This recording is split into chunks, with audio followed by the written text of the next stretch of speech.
বন্ধুরা, এটা দেখতে পাচ্ছ চিলি বেবিকর্ন। এটা দিয়ে আমি আজকে একটা রেসিপি বানিয়েছিলাম।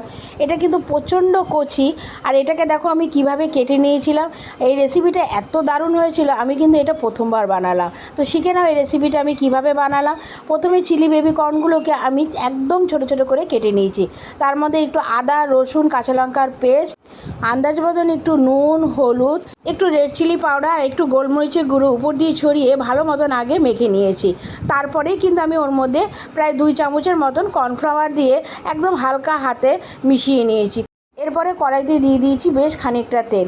এরপরে যে বেবিকর্নগুলোকে মাখিয়ে নিয়েছিলাম সেগুলোকে আমি একদম ছাকা তেলে ভেজে নিয়েছি। এই ভাজা বেবিকর্নগুলো কিন্তু এমনিও খাওয়া যায়। এরপরে এগুলি ভাজা হয়ে যাওয়ার পরে ওই তেলের মধ্যে আমি দিয়ে দিয়েছিলাম বেশ খানিকটা কুচনো রসুন। তারপরে দিয়ে দিয়েছিলাম গ্রেট করা খানিকটা আদা। রসুন আর আদাটা তোমরা অবশ্যই দেবে। এটা যখন একটু হালকা ভাজা হয়ে গেছে এর মধ্যে দিয়ে দিয়েছি পেঁয়াজ। দেখো, একটা বড়ো সাইজের পেঁয়াজকে মোটামুটি 8 টুকরো করে নিলে তারপর দেখো পিস পিস খুলে খুলে আমি কিন্তু ওটাকে নিয়েছি। আর ক্যাপসিকামটাও কিন্তু ঠিক ওইভাবেই আমি কেটে একই সাথে ভেজে নেব। এবার যখন এটা হালকা ভাজা হবে, একটা বাটিতে আমি 3-4 রকমের সস একসাথে মিশিয়ে নেব। Tomato sauce, red chilli sauce, soya sauce, এমনি চিলি সস আর একটু ভিনিগার।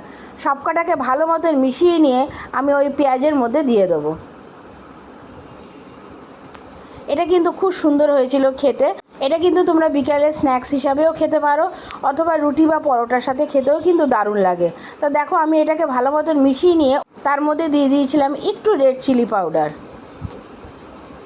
এবার এই সম্পূর্ণ জিনিসটাকে ভালো মতন মিশিয়ে নিয়ে আমি পেঁয়াজের মধ্যে এটা দিয়ে দিয়েছি। এবার এই মিশ্রণটাকে পেঁয়াজের মধ্যে দিয়ে দেওয়ার পরে কিন্তু খুব একটা সময় লাগে না। এটা হালকা একটু নাড়াচাড়া করার পর আন্দাজ মতন সামান্য একটু নুন দেবো, কারণ সোয়া সসে কিন্তু এমনিতেই নুন থাকে। তো তোমরা সেটা অবশ্যই বুঝে দিও। আর ব্যালেন্স ঠিক রাখার জন্য সামান্য একটু মিষ্টি দিয়েছি। এবার যখন এটা একটু মাখা মাখা হয়ে এসে তার মধ্যেই আমি দিয়ে দিয়েছি ভেজে রাখা বেবিকর্নগুলো। এটাকে তোমরা একদম ড্রাইও রাখতে পারো, একটু ঝোলঝোলও রাখতে পারো। আমি কিন্তু একটু ড্রাই রেখেছিলাম। এবার এটাকে মিনিট 5 রান্না করার পর আমি এর মধ্যে দিয়ে দিয়েছিলাম একটু কর্নফ্লাওয়ার গোলা জল। তো সামান্য 1 চামচের মতন কর্নফ্লাওয়ার জলে গুলে আমি এর মধ্যে দিয়ে দিয়েছি। যেহেতু এটা আমি একটু শুকনো শুকনো রাখবো, সেই জন্য আমি খুব একটা জল এর মধ্যে দিইনি। তো দেখো, এটা এমনিতেই শুকিয়ে গেছে।